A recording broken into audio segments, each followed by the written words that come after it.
Hey guys. Hello. So today we wanted to talk about the Apex Brain Center, which is in Arden, North Carolina, which we recently went to and had what they call a day of discovery. And they found quite a few things for me personally that can benefit my particular case of dealing with my F&D problems. And on the day of discovery, they did 8 different components, starting with a comprehensive history and a review of previous diagnostic testing. They had us bring, like, as it said, the other tests and stuff that we did because we had him tested for epilepsy amongst other things. And so we brought all that information, and they started from, young Mike all the way to right before we came in. They wanted to know literally everything we could bring to the table, so they had a really good history. The next thing that they did was a comprehensive neurological exam. And what did they do there, honey? Well, it's a general neurological exam. They're checking your reflexes. They're checking to make sure that you're able to move your muscles.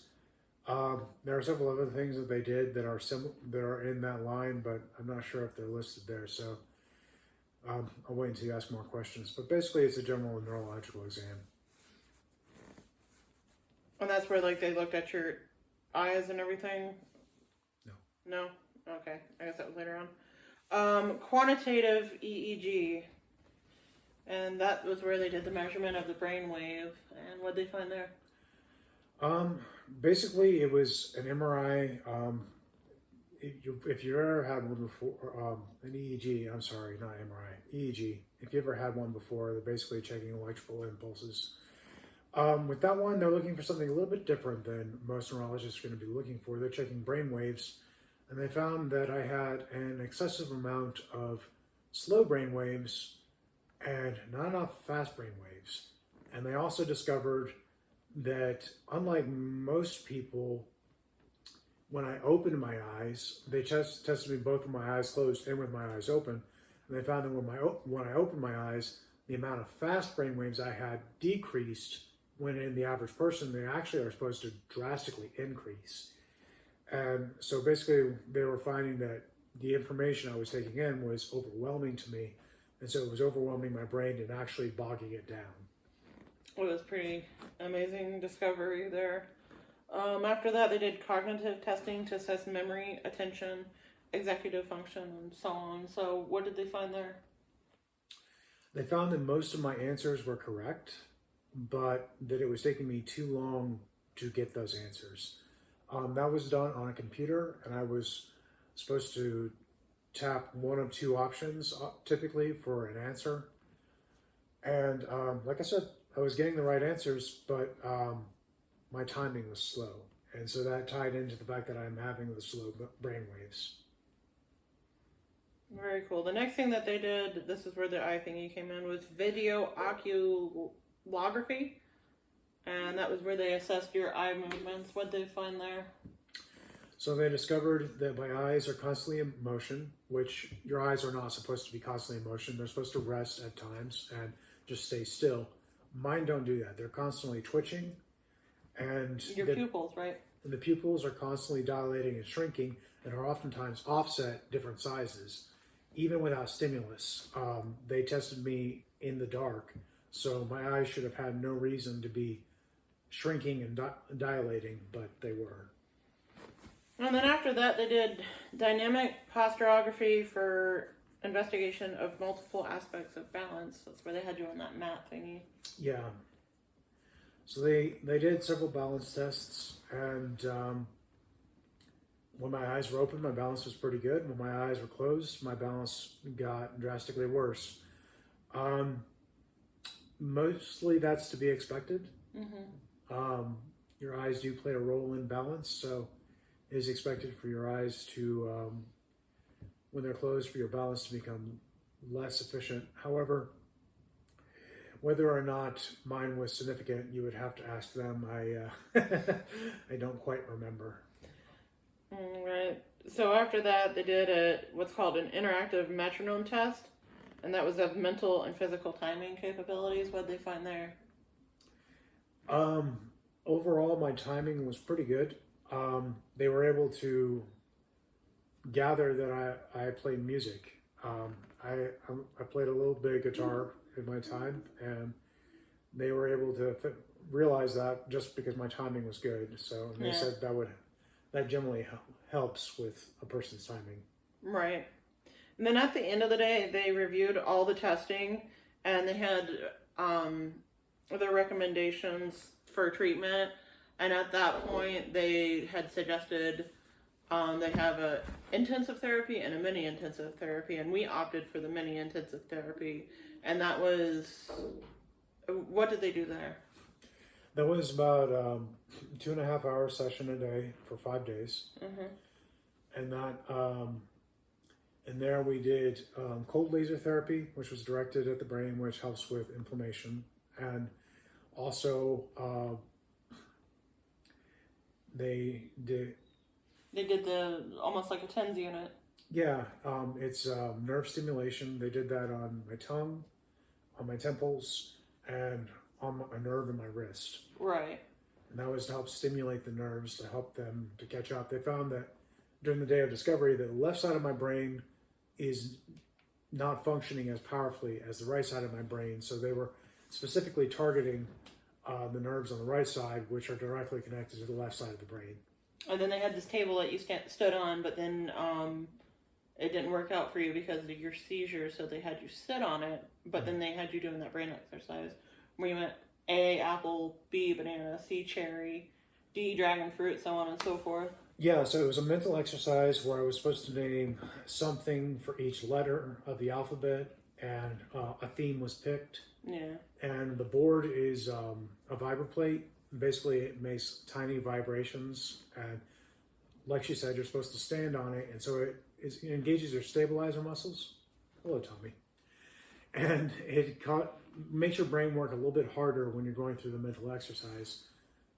I did end up having an episode on the table, so they found it more effective to have me sitting on a chair on the floor and just put my feet on the vibroplate. And that way I was getting some stimulation, but it wasn't overwhelming. And then after that, they had you lay on the table where they did more cold laser therapy. And then they had you do the thing with your pupils where you stared at a point and then like moved your head. Right.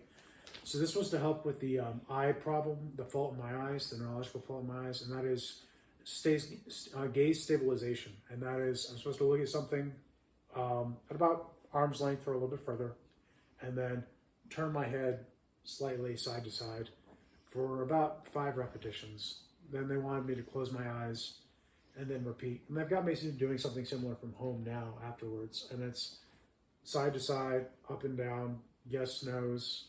And then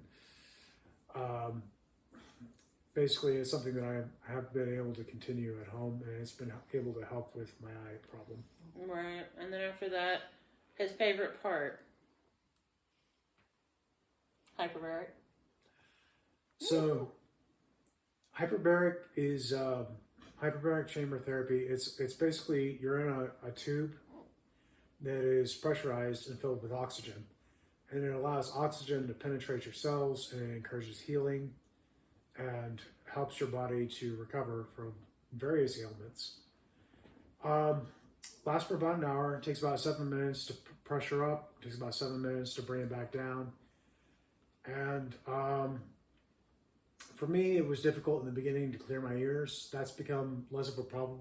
Really? As treatment has continued, yeah. Really? I wonder why. That's interesting. Perhaps my body's just getting used to it. But That's interesting. so that was a bit uncomfortable in the beginning, but they were very patient. They took their time pressuring it up. I actually went over the 7 minutes because they were taking their time to pressure it up so my ears could adapt. I think that's really cool. I didn't realize that it was that improved. Yeah, it has. That's amazing.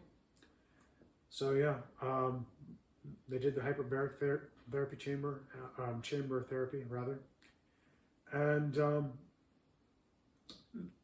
general consensus is that you can either feel energized after hyperbaric or you can feel tired. I typically feel tired, but it's going to be different for each person. Though the interesting thing is he likes to lift weights, and sometimes he does that afterward because you get so much oxygen into your body. Lifting the weights kind of helps move that oxygen, and then you normally get energy afterward, right? Yeah. So I do feel a little bit fatigued, but exercising afterwards helps me to feel better and more energetic. And I mean, exercise is just good for your period. So That it is. So that's basically it. We hope you guys have enjoyed going on this journey, talking about what the Apex Brain Center does. Next week, Mike has a mini intensive therapy, so we'll show you guys as the week goes on what he experiences. yeah. Does that sound good? And one thing to keep in mind is that each person's experience is going to be a little bit different. This is what they've done for me. In fact, they also sent off lab tests for me. Oh, right, yeah. And because there was concern of chemical toxicity from a previous job that I had, and they found that I have high levels of herbicides and pesticides in my system. And so they put me on a detox to cleanse me from that, but they're doing it at a slow pace because they don't want to shock my system. So we're working on that, and this all contributes to the seizures I've been having. The brain waves, the malfunction in my eyes. They also found from the lab testing that I have Campylobacter, and I've been dealing with it for some time, and that it's caused literally years, not just some time. And so it's caused me to have leaky gut. In turn, food proteins escaping my digestive tract into my system is actually causing my immune system to attack similar looking proteins throughout my body, which includes the myelin sheaths of my nervous system. There was evidence of breakdown there. So I think the surprising thing, though, was the food allergies. yeah, they also discovered that I'm sensitive to a lot of different foods, black pepper, garlic, etc. And these are not allergies that are going to cause me hives or cause me to have problems with my throat closing, but they do cause inflammation throughout my body, and that aggravates the seizures. And the surprising thing about the black pepper one was I found out from your mom that I guess it was your great-grandma was actually allergic to black pepper. He comes by it honestly, so the body is an interesting thing. Well, and what they did tell me is that it's likely these sensitivities will be temporary, that I just have to cut them out for a while and kind of detox my body. So Yeah. we'll see how that goes. We'll keep you updated. But I think that's everything that we know for now. I believe so. Yeah. Again, we'll take you guys along as the week goes next week so you guys can see what's up. And we hope you're all having a great day. Bye. Bye.